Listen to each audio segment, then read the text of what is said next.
Okay, it's dentist time.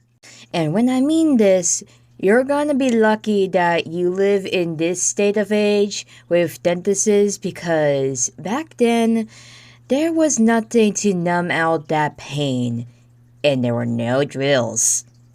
So thank you for coming here to be traumatized in the form of me speaking of the topic.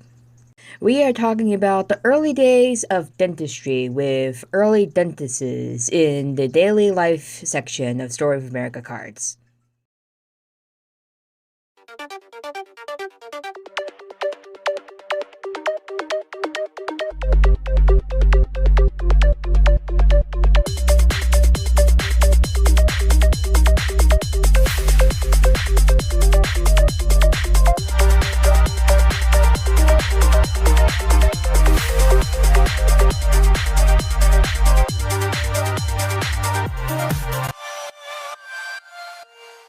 A dentist, also known as a dental surgeon, is a healthcare professional who specializes in dentistry, which focuses on the teeth, gums, and mouth.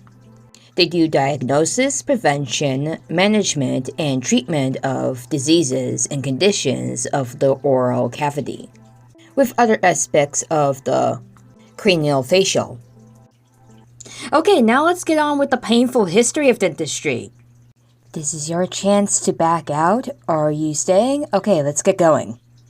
During colonial days and on into the 19th century, when a child complained of a toothache, its mother would place a clove, which is a type of plant and herb, in her child's mouth and hope that its strong, spicy taste will dull the pain. If the pain persisted, the child was taken to the local barber or the village blacksmith. Yes, you heard that right. A blacksmith. Only in rare cases was the neighborhood physician available, much less a trained dentist who could fill a cavity, using the hefty metal tool such as a pair of pliers or a clamp. The blacksmith or barber simply grasped the offending tooth firmly and gave a vigorous yank. Definitely something my grandpa did with my sister's tooth. I'll get into that later since it's dental related. No anesthetics existed then to dull the pain, and so the child had no choice but to endure it. Because of this cruel practice of dental care, most of the colonists had few teeth, led by the time they reached 40. But as the 19th century advanced, dentistry came into its own and began to reach a stature of a true profession. Two dentists from Baltimore, Maryland, Horace Hayden and Captain A. Harris, led development. In 1939, Harris was largely responsible for starting the American Journal of Dental Science, which for 20 years maintained a high standard for a new profession. In 1840, the Baltimore College of Dental Surgery became the first institution to teach dental students, with Hayden as its first president and Harris as its first dean. The same year, Hayden helped found the American Society of Dental Surgeons, the world's first national dental organization. Then in 1844, Horace Wells, a dentist in Hartford, Connecticut, began using an anesthetic, nitrous oxide, which is laughing gas, successfully in his work. 2 years later, William Morton, another dentist, used sulfuric ether, which is diethyl ether, for the same purpose.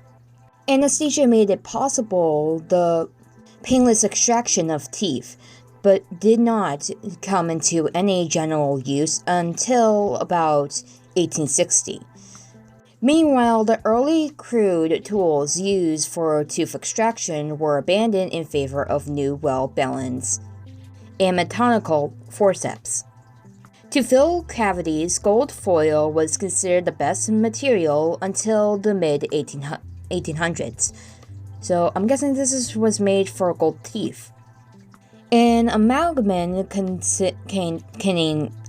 containing silver and mercury it had been introduced in the 1820s, but it was thought to cause mercury poisoning and was deplored by many prominent dentists.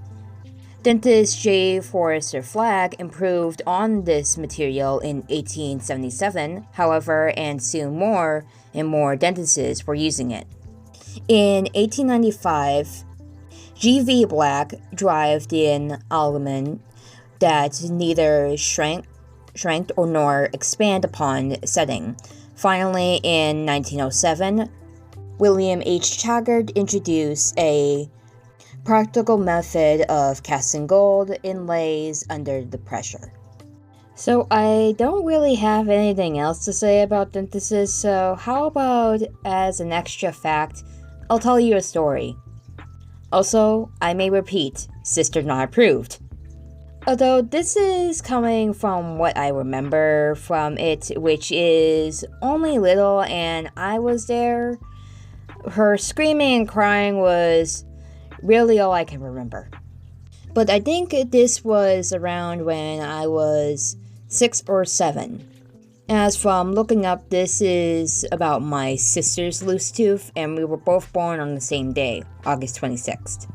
So she was the same age as me. But she was starting to have her baby teeth come out, so we visited my grandparents from my dad's side of the family, and my grandpa, who is now deceased and the only grandpa I knew because of my mom's father passed away before I was born. But he pulled out my sister's tooth with his bare hand. Just pulled it out. Yep, that's what happened, and I think you could tell my sister's reaction from what happened after. Kind of like if you know Black Butler, it reminds you of why Ciel doesn't let Sebastian check his teeth because he pulled it out. If you know what I'm talking about, I think you understand that part of the manga. But you see, apparently my grandpa has been doing this with the family tooth pullers for a long time, because I also remember when I was talking to my grandma, my dad's mother, or was it my dad? But one of them showed me a bag of my dad's baby teeth they kept. Bag of baby teeth, yep. Yeah, I think it was my grandma, because she would definitely keep something like that from her child and probably any grandparent. You know, telling this story here is making me think that I probably can be considered traumatic parts from my dad's side of the family. Usually a lot of stuff happens over there. And my grandpa, long story. And it's also my side of the family that I got these history cards that I'm using to make these videos from, too. So, yeah, there's there.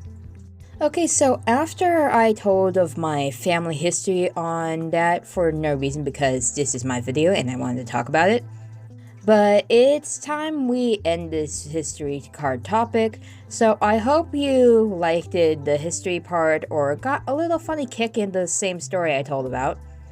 But let's get into something more happy and fun with the next set of cards.